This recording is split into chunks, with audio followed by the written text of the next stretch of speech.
కౌగిలే కాపురం కాదులే పిచ్చి తల్లి,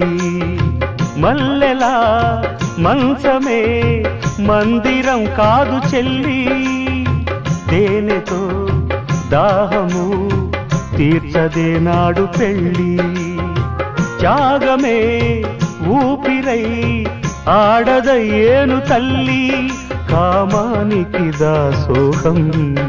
కారాదే సంసారం, కాచుకో భర్తనే కంటి పాపాయిగా, నేర్చుకో ప్రేమనే సంటి పాపాయిగా, మన్నించేది మనసిచ్చేది మగడే సోదరి, సంసారం ఒక చదరంగం అనుబంధం